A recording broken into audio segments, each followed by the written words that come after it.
உங்களுக்கு தெரியுமா, உலக சுகாதார நிறுவனத்தின் அண்மைய ஆய்வின்படி உலக மக்கள் தொகையில் 80% பேர் மன அழுத்தத்தால் பாதிக்கப்படுகிறார்கள்.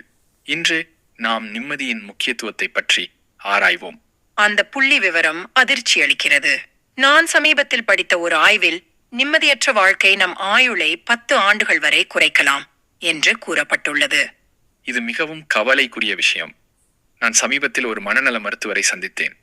அவர் சொன்னார், நிம்மதி இல்லாத வாழ்க்கை நம் மூளையின் வேதியியலையே மாற்றிவிடுகிறது என்று. அப்படியா? அதை பற்றி மேலும் விளக்கமாக சொல்லுங்களேன். நிம்மதியின்மை நம் உடலில் கோர்டிசோல் என்ற ஹார்மோனை அதிகரிக்கிறது. இது நம் நோய் எதிர்ப்பு சக்தியை குறைக்கிறது, இதய நோய்களுக்கு வழிவகுக்கிறது.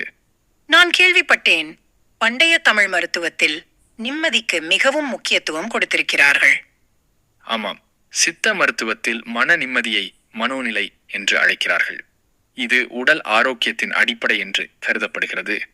அது சுவாரஸ்யமான தகவல். ஆனால் இன்றைய வேகமான உலகில் நிம்மதியை எப்படி கண்டுபிடிப்பது? நான் சில எளிய வழிமுறைகளை கண்டறிந்துள்ளேன்.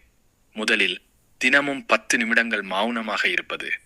இரண்டாவதாக, இயற்கையுடன் நேரம் செலவழிப்பது. இந்த வழிமுறைகள் அறிவியல் பூர்வமாக நிரூபிக்கப்பட்டுள்ளனவா? ஆம், ஹார்வர்ட் பல்கலைக்கழகத்தின் ஆய்வின்படி தினசரி தியானம் செய்பவர்களின் மூளையில் அமிக்டலா என்ற பகுதி சுருங்குகிறது. இது பயம் மற்றும் மன அழுத்தத்தை கட்டுப்படுத்தும் பகுதி. நம்ப முடியவில்லை. நிம்மதி நம் மூளையின் அமைப்பையே மாற்றுகிறதா?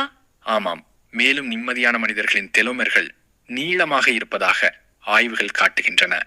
இது அவர்களின் செல்கள் இளமையாக இருப்பதை குறிக்கிறது. இதெல்லாம் மிகவும் ஆச்சரியமான தகவல்கள்.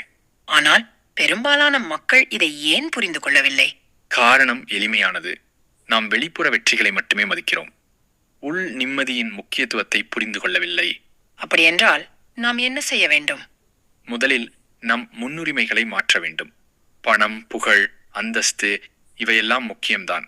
ஆனால் நிம்மதி இல்லாமல் இவற்றால் என்ன பயன்? உண்மைதான். நான் பல செல்வந்தர்களை பார்த்திருக்கிறேன். அவர்களால் நிம்மதியாக தூங்கக்கூட முடிவதில்லை. சரியாகச் சொன்னீர்கள். நம் முன்னோர்கள் சொன்னது போல, நிம்மதி இல்லாத வாழ்க்கை உப்பில்லாத உணவு போன்றது. அழகான ஒப்புமை. நம் நேயர்களுக்கு ஏதேனும் எளிய பரிந்துரைகள் உள்ளனவா? ஆம், 3 எளிய வழிகள். முதலில், தினமும் நன்றி சொல்லுங்கள். இரண்டாவது, உங்கள் எல்லைகளை மதியுங்கள். மூன்றாவது, இயற்கையுடன் நேரம் செலவழியுங்கள்.